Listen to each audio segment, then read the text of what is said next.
The space station called 9 floated in the darkness between two dying stars. It was old, very old.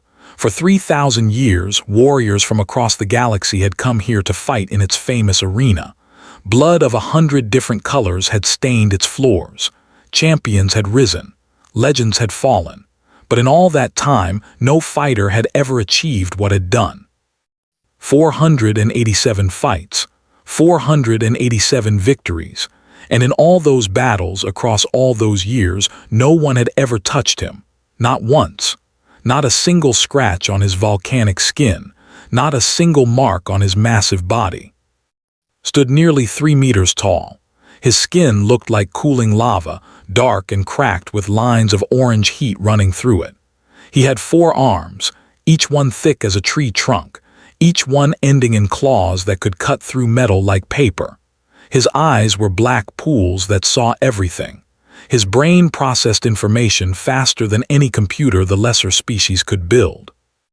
When an enemy decided to attack, knew it before they moved. He could read the tiny signals in their muscles. He could see the thought forming in their eyes. By the time their fist or weapon started moving, was already somewhere else, already striking back with killing force. The scientists called it predictive neural processing. The common people called it something simpler. They called it impossible to beat.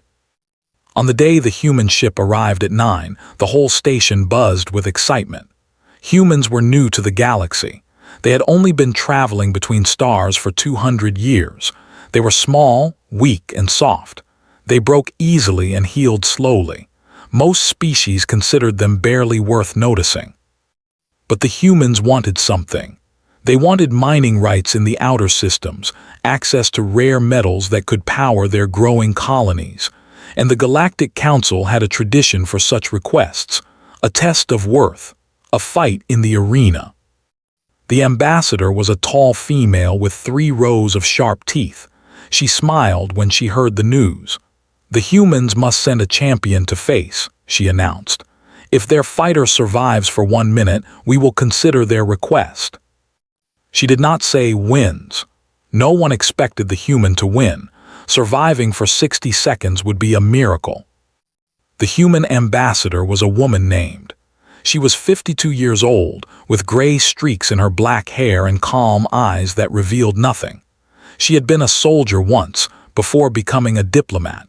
She had seen enough war to know that strength was not always what it appeared to be. "We accept," said simply. "Our champion will arrive tomorrow." That night, the betting houses across the station went crazy. Odds of 10,000 to 1 against the human. Some establishments refused to take bets at all. It felt like stealing money from fools. In the fighter quarters sat alone in his meditation chamber. He did not worry about tomorrow. He had not worried about a fight in over 200 years. Opponents came to him full of hope, full of training, full of secret techniques. They all fell the same way. They all bled the same blood. His manager, a small reptilian creature named, entered the chamber. "The human shuttle has docked early," reported. "Their champion is already on the station." "What do we know about him?" "Almost nothing. He is called 34 years old. He teaches fighting techniques on colony ships. No military record. No arena experience. No combat modifications of any kind." Turned his great head slowly. "No modifications." "None. He is. Completely natural, basic human biology." For the first time in many decades felt something strange. Not fear, not respect. Something closer to confusion. Why would the humans send an unmodified fighter? Were they so ignorant of galactic combat? Or was there something else happening that he could not see? "Show me recordings of him," demanded. "There are none. He has never fought in any recorded arena.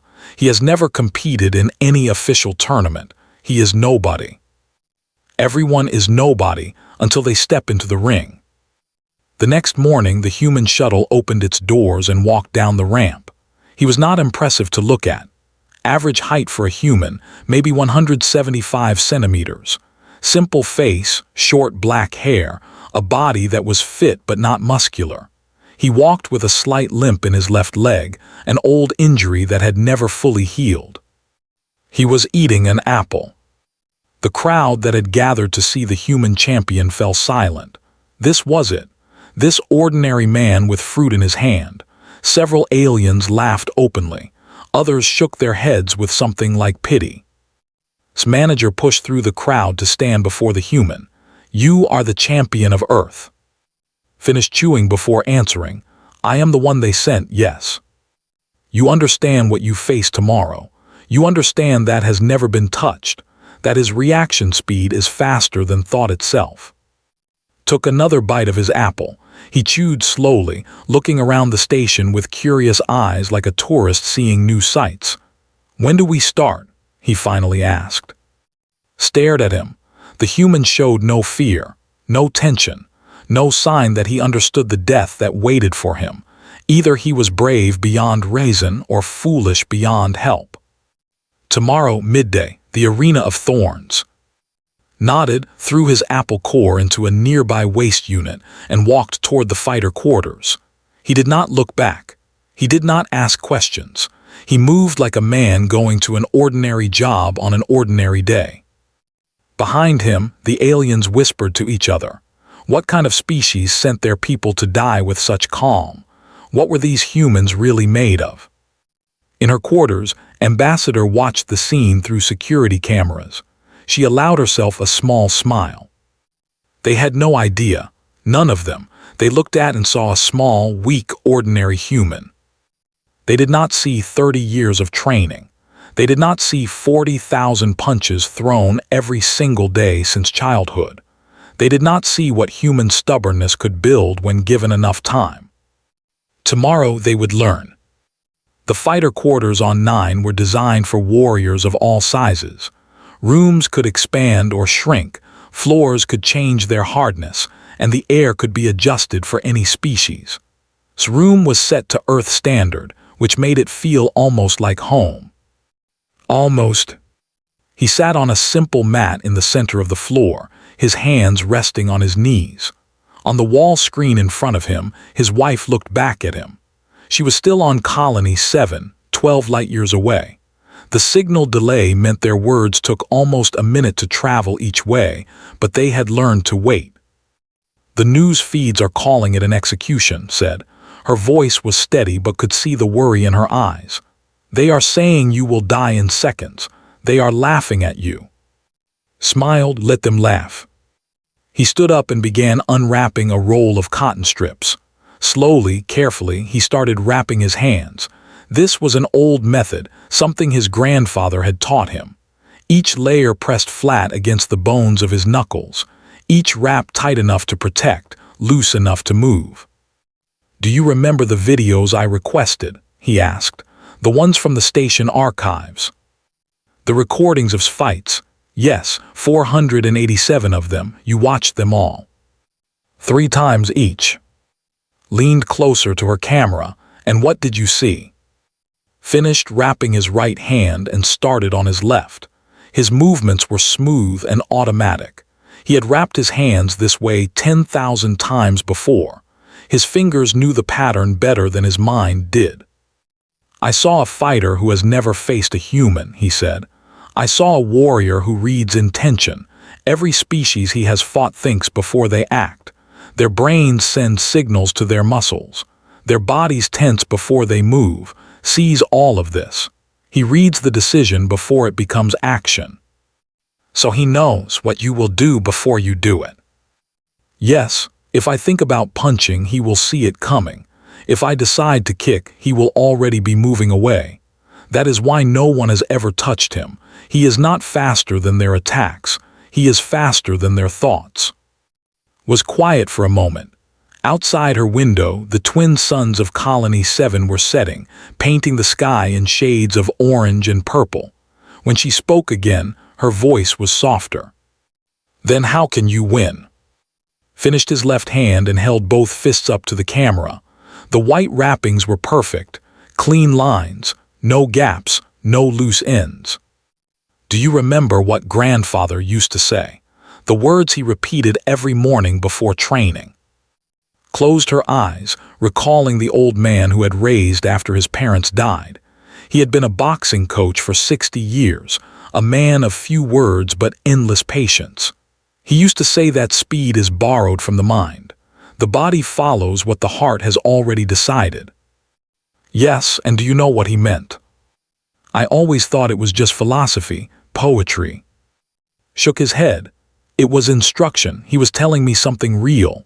He dropped into a fighting stance, his wrapped fists rising to guard his face.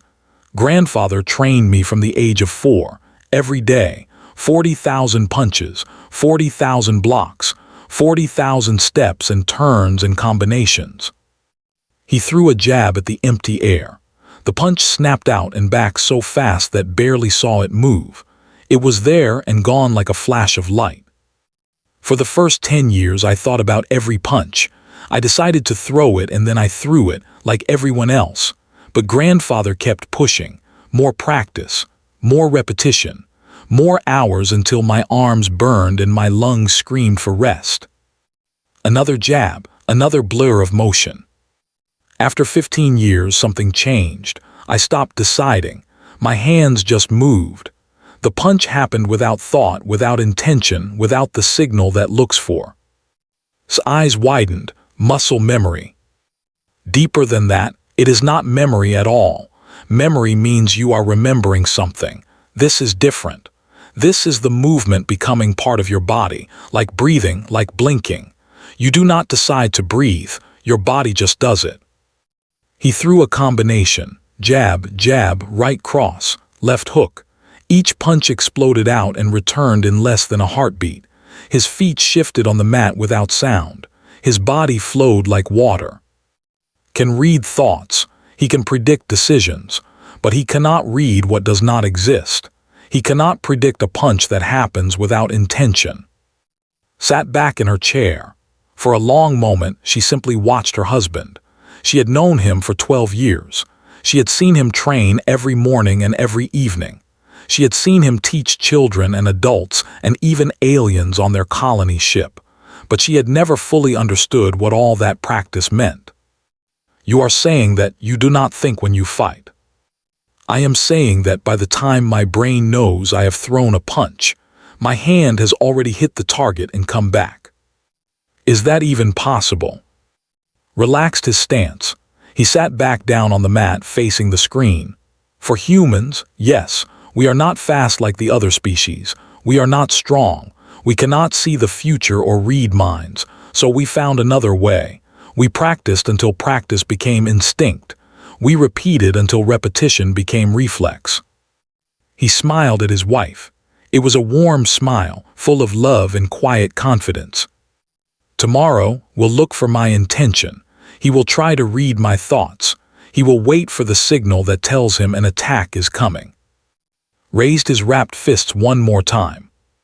He will be waiting a very long time. Smiled back at him. The fear in her eyes had faded, replaced by something that looked like pride. Come home to me. Always. The screen went dark. Sat alone in the quiet room, his wrapped hands resting in his lap. Outside, the space station hummed with the sounds of 1,000 species preparing for tomorrow's show. They were expecting an execution. They were expecting blood and death and a quick end to the silly human who dared to face their champion. They had no idea what was coming. The arena of thorns was named for the black spikes that surrounded its fighting floor. Each spike was 3 meters tall, carved from volcanic glass, sharp enough to cut through bone. In ancient times, fighters who tried to escape would be pushed onto these spikes. Now they served as decoration, a reminder of darker days. The fighting floor itself was a circle of polished obsidian, 60 meters across. Force fields surrounded the space, keeping stray attacks from reaching the audience. Above, holographic displays floated in the air, ready to magnify every moment for the millions watching across the galaxy. By midday, every seat was filled. Over 200,000 beings had packed into the arena. Some had traveled for weeks just to see this fight, not because they expected it to be good. They came because they expected it to be historic. The day a human dared to face. The day that foolish species learned its place. Betting had continued through the morning. The final odds stood at 15,000 to 1 against the human. A few brave souls had placed small bets on, mostly as jokes, mostly to have something to laugh about later. The crowd fell silent when the first gate opened. Entered like a god walking among insects. His volcanic skin glowed with inner heat. His 4 arms spread wide, each one flexing to show the terrible power within. He stood in the center of the arena and roared, a sound that shook the walls and made several smaller aliens cover their ears. The audience roared back. They chanted his name.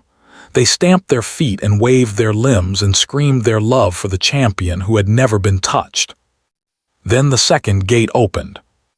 Walked out quietly. He wore simple black training pants and a plain white shirt.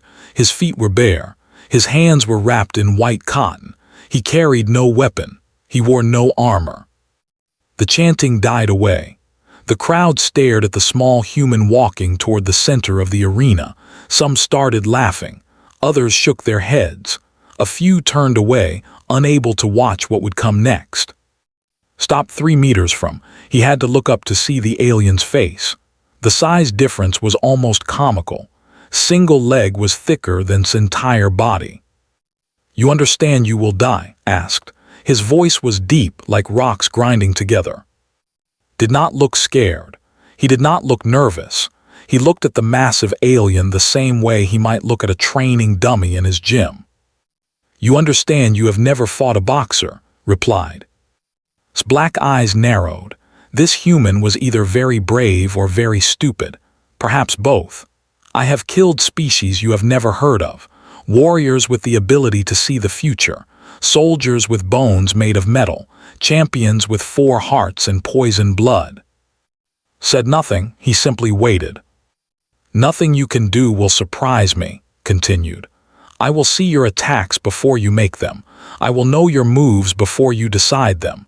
Your death will be so fast that you will not even feel it." The arena announcer's voice boomed through the speakers. "Fighters ready. The match will begin at the bell. No rules, no time limit. Fight until death or surrender." Dropped into his stance. Left foot forward, right foot back. Hands up near his chin. Weight balanced on the balls of his feet. It was a basic boxing position, nothing fancy, nothing complicated. Spread his 4 arms wide. His claws extended to full length, each one gleaming like a curved sword. He did not take a defensive position. He never needed to defend. His offense was his defense. The bell rang. What happened next would be studied for centuries. Scientists would slow down the recordings to 1/10,000th speed. Military academies would write books about it. Combat schools across the galaxy would show it to their students and ask them to explain what they had seen. Most of them would fail. In the first 4/10 of a second, neural processors began their normal routine. They scanned the human for signs of intention. They looked for the tiny muscle tensions that came before movement. They searched for the neural signals that indicated a decision to attack. They found nothing. His left hand shot forward. It was not a decision. It was not a thought. It was simply movement, pure and practiced 10 million times over. The jab hit directly in the center of his face. Before the alien's brain could process what had happened, a second jab landed in the same spot. Then a right cross smashed into his jaw with a crack that echoed through the silent arena. Another left jab snapped his head to the side. A left hook crashed into his temple with enough force to shake his massive skull. 5 hits, 5 clean, powerful blows. And had not moved at all. The crowd made no sound. They sat frozen in their seats, unable to believe what their eyes had just shown them. The champion, the unbeatable legend, the warrior who had never been touched. He had just been hit 5 times in less than half a second. His neural processors finally caught up with reality. His 4 arms began to move in defense. His body started to shift backward, but his brain was trying to solve an impossible problem. The attacks were coming without intention. There was no thought to read, no signal to predict. The human's body was moving on its own, faster than decision, faster than conscious thought. What started to say? His right hand was already moving again. A straight punch drilled into his throat. A left uppercut caught him under the chin. The crowd finally made a sound. It was a gasp, drawn from 200,000 throats at once. The impossible was happening. The human was winning. The fight lasted 47 seconds. In those 47 seconds, everything the galaxy believed about combat changed forever. Moved like nothing had ever faced. The human's punches came in combinations of 3 and 4 and 5, each one arriving without warning, each one impossible to predict. His 4 arms swung wildly, trying to catch the smaller fighter, trying to land even one of his killing blows. He hit nothing but air. Ducked under the massive claws. He slipped sideways past grabbing hands. He bobbed his head left and right, letting attacks pass within centimeters of his face. And all the while his fists kept working. Left, right, left, right, each punch finding its target, each blow landing clean and hard.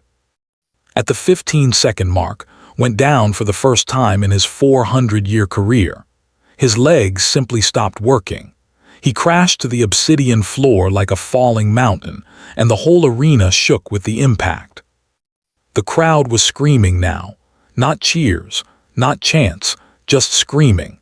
The sound of hundreds of thousands of beings watching their understanding of reality break apart. Pushed himself back up. Purple blood dripped from cuts on his face. One of his 4 eyes had swollen shut. He threw all 4 arms in a desperate attack, moving as fast as his enhanced body could manage. Step to the side, just a small step, just enough. All 4 arms missed, and before could pull them back, 3 more punches crashed into his face. Down again, the second fall. In the VIP section, the Galactic Council representatives sat in total silence. The ambassador's smile had vanished long ago. She watched her greatest champion bleed on the arena floor, and she could not understand what she was seeing. "This is not possible," she whispered. "His processing speed, his prediction ability, how is the human doing this?" Ambassador sat in the next box, her hands folded calmly in her lap. She allowed herself a small answer. "He is not thinking." "What?" "Your champion reads intention. He predicts decisions, but has no intention. He makes no decisions. His body moves on its own, trained by 30 years of practice to act without thought." The ambassador stared at her. "That is impossible. Every action requires thought. Every movement requires decision." "For your species, yes. For most species in the galaxy, yes." Turned to look at her directly. "But humans are different. We are slow. We are weak. We have none of the natural gifts that other species enjoy, so we found another way." On the arena floor, rose for the 3rd and final time. His body was broken in a dozen places. His legendary speed had slowed to a crawl, but his pride would not let him surrender. He had never surrendered. He had never even considered it. He raised all 4 arms and charged with the last of his strength. Waited. His breathing was controlled. His heart was steady. 20 years of daily training had built endurance that most aliens could not imagine. He watched the charging giant come toward him, and he did not move. At the last moment he stepped, not backward, forward, into the attack under the swinging arms inside's guard. His right hand came up from below, an uppercut that carried all his weight and all his practice. It hit directly under the jaw. The champion's head snapped back. His body followed. For a long moment he seemed to hang in the air, his 4 arms spread wide, his black eyes staring at nothing. Then he fell, the 3rd and final time. He did not get up. Stood over the fallen legend, breathing hard but still standing. The white wrappings on his hands were stained with purple blood. His simple white shirt was torn, but he was alive. He was unhurt. He had won. The arena was silent for 5 full seconds. Then the sound came. Not cheering. Not yet. Just a wave of noise, shock, and disbelief, and the beginning of something that would spread across the galaxy like fire. A human had done the impossible. An unmodified, basic, ordinary human had defeated the greatest warrior in known space. Ambassador stood from her seat. She did not smile. She did not celebrate. She simply spoke into her communication device, her words transmitted to every human ship within range. The mining rights are ours, and the galaxy has just learned something very important about our species. What is that? Her aide asked. Looked down at who was now kneeling beside, checking to make sure the alien was still alive. Even after everything, the human showed care for his defeated opponent. That was also something the galaxy did not understand about humanity. They learned that you cannot predict what does not think. You cannot outrun what never stops practicing. You cannot defeat an enemy who has spent 30 years preparing for a moment that might never come. She turned away from the arena, her work here done. We are not fast, we are not strong, but we are patient, and we never ever stop improving. Behind her, the crowd finally began to cheer. 3 months passed after the fight on 9. The recordings had spread to every corner of the galaxy. Scientists studied them. Warriors analyzed them. Military leaders watched them again and again, trying to understand what they had seen. The humans received their mining rights. They also received something more valuable: respect. For the first time since they had entered the galactic community, other species looked at them with something other than pity or amusement.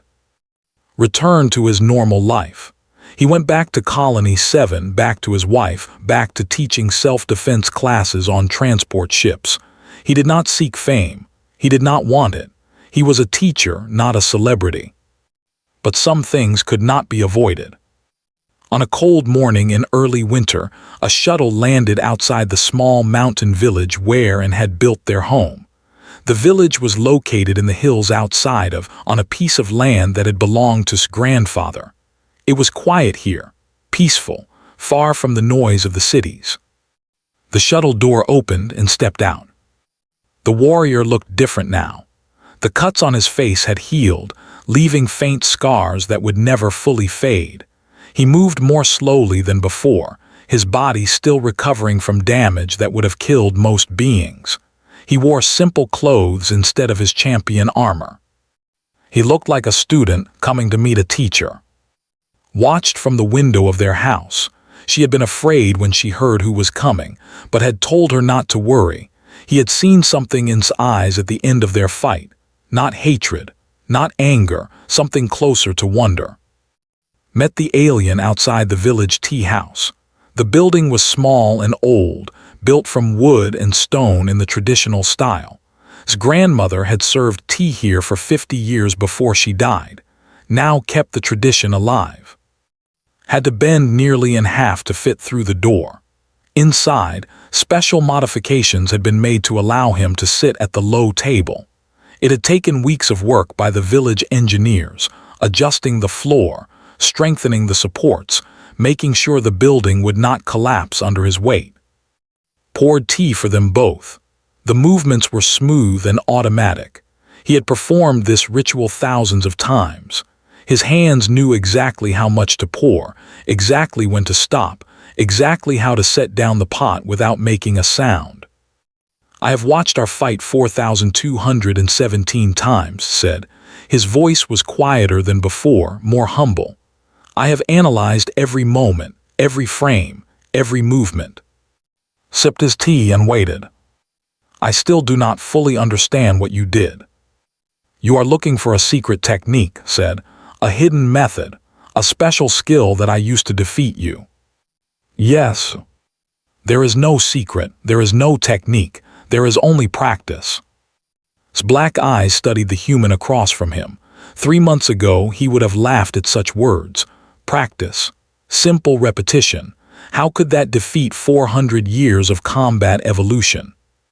But he had felt those punches. He had experienced the impossible. He knew that something real was happening, even if he could not explain it. My species lives for 1,000 years, said. We have time to develop our minds, our neural processing, our predictive abilities. We focus on thinking faster, analyzing better, predicting more accurately. And humans live for 80 years, replied. Sometimes less. We do not have time for gradual improvement, so we found a different path. Repetition. Yes, but repetition so deep that it changes the body itself. Repetition so constant that the action becomes part of you, like breathing, like blinking. When I throw a punch, I do not decide to throw it. My hand just moves. The thought and the action happen at the same time, or sometimes the action happens first. He held up his hands, still bearing the calluses of 30 years of training. Your ability to predict relies on reading intention, but I have no intention, not anymore. My grandfather spent 20 years beating the intention out of me, punch after punch after punch, until my hands moved without asking permission from my brain. Was quiet for a long moment. Outside, snow had begun to fall on the mountain peaks. The air was cold and clean. A temple bell rang somewhere in the distance. I would like to learn, the finally said, this practice, this removal of thought from action. Looked at the massive alien warrior, the legend who had never been touched, the champion of champions, now sitting in a small tea house asking to be taught by a human. It takes decades. I am 340 years old. I have time. It requires humility. You must become a student again. You must make mistakes.